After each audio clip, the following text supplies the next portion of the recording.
I'm chasing a $100,000 portfolio to secure my family's future, and today I'm showing you exactly how much I've earned in dividends for January 2026. They say January is the longest month of the year. The holiday lights come down, the credit card bills come in, and the new year's energy starts to fade. After finishing 2025 with a massive 26% gain, I knew the market wouldn't just hand me another victory. I knew I was in for a reality check. While the S&P 500 started the year with a steady 1.45% climb, my portfolio hit a wall. For the first time in a long time, the giant outran me. I finished January down 0.59%. It's a small drop, but when you're chasing $100,000, a red month like this can feel like you're going in the wrong direction. But I know these red months are gonna happen. You really need to keep your emotions in check and focus on that long-term goal. So what happened? It was a tale of two portfolios. My boring stocks, the ones that people overlook, carried the team. Caterpillar surged 13%, Colgate jumps 13% also.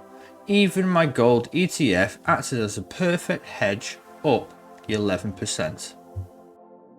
But the high flyers that made 2025 so successful for me, they took a bit of a beating. United Health Group dropped nearly 13%, Microsoft, a pillar of my growth strategy, slumped 11%, and Bitcoin, my digital wildcard, fell 10%. It was a brutal reminder diversification isn't just a buzzword, it's the only reason I didn't sink further. January is when most people quit. It's long and expensive. But not me, I'm pumped and locked in. I had a 2-year bill pop up from what seemed to be from nowhere. It would have been so easy to take a month off investing and say to myself, you know what Steve, you've absolutely smashed it last year, you're ahead of your milestones, just use your monthly contribution to pay for this bill instead. But that's a trap. If you borrow from your future to pay for your present, it's a slippery slope. You don't only miss out on that month's contribution, you miss out on all the future gains that money could have brought you. So I stayed focused on the long-term gains.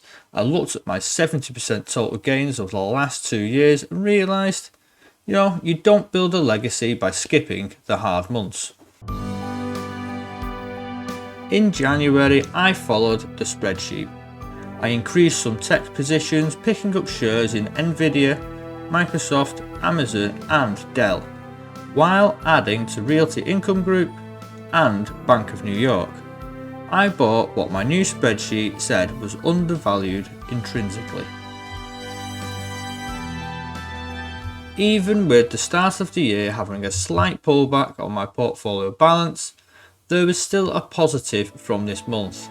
I received my largest monthly dividend total ever. Last year, a good month was $12.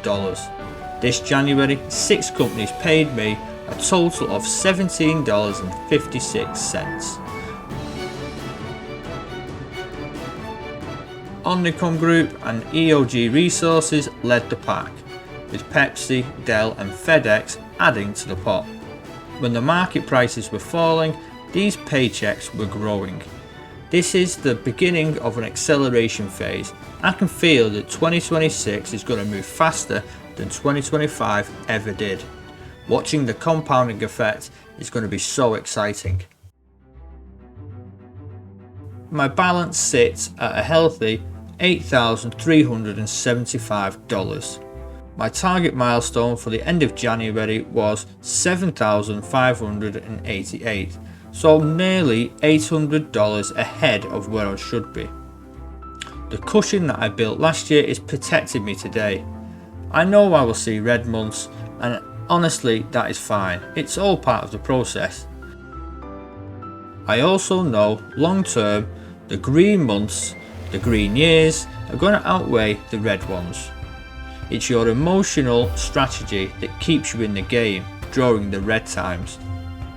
So the goal is $100,000, and it used to feel like a complete dream. Now it feels like it's possible. Even though my portfolio pulled back slightly and the S&P 500 got ahead, the dividend payments increased and I'm still ahead of my milestone. January tried to slow us down, but the cash flow machine held steady. February will bring its own challenges, and the growth stocks that I bought in January like Microsoft and Nvidia, are they going to rebound, or was I catching a falling knife? We'll find out next month. If you found this update helpful, make sure you like and subscribe so you don't miss out on the next monthly update. Will February be much the same, or will I start to pull away from the S&P 500? My whole mission is to show that an average person, a regular dad with a family and a job, can build a solid financial future through consistent dividend investing. I've also got my beginner investing series right here on this channel. Short, simple videos to help you get started with confidence. Perfect if you're just beginning your journey. If you want to connect even more, join me over on the Dividend Dad Facebook page. That's where I share updates, behind the scene thoughts and have conversations with other investors just like you. Thanks for being a part of the Dividend Dad community, and I'll see you in the next update.